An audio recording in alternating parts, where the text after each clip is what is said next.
એક સાંજે લાલી અને એની મમ્મી બગીચામાં હિંચકા ઉપર બેઠા હતા અને બગીચાના ફૂલ તો સુંદર પવનથી નાચતા હતા. ધીમો ધીમો પવન.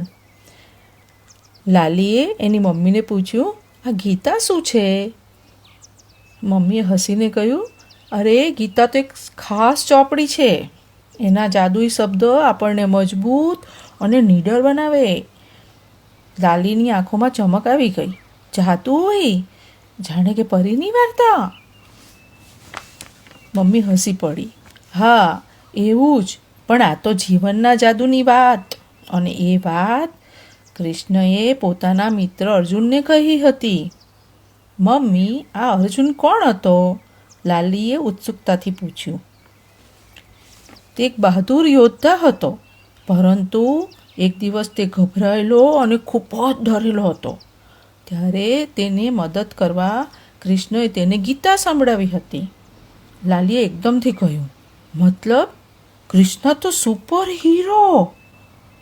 બિલકુલ, એણે સાચી સલાહ આપી. મમ્મીએ કહ્યું, હા, અને ખાસ વાત એ છે કે આ ગીતા ખાલી અર્જુન માટે જ નથી, આપણા બધા માટે છે. જ્યારે આપણે ડરેલા હોઈએ અને ગભરાયેલા હોઈએ ને, ત્યારે તો ખાસ. લાલીએ કિલકારી મારતા કહ્યું, બિલકુલ એવું જ. જ્યારે આપણે બિસ્કિટ ખાતા હોઈએ અને પપ્પાને બિસ્કિટ આપવી કે નહીં આપવી એવું વિચારીએ તેવું જ ને.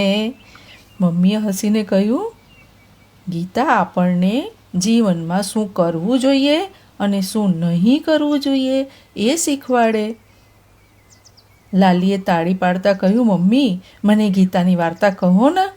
મમ્મીએ એને વહાલ કરતાં કહ્યું, તો સાંભળ. કૃષ્ણએ અર્જુનને ગીતામાં શું કહ્યું તેનો પહેલો પાઠ. Do you want to know what happened next? Story's not over yet.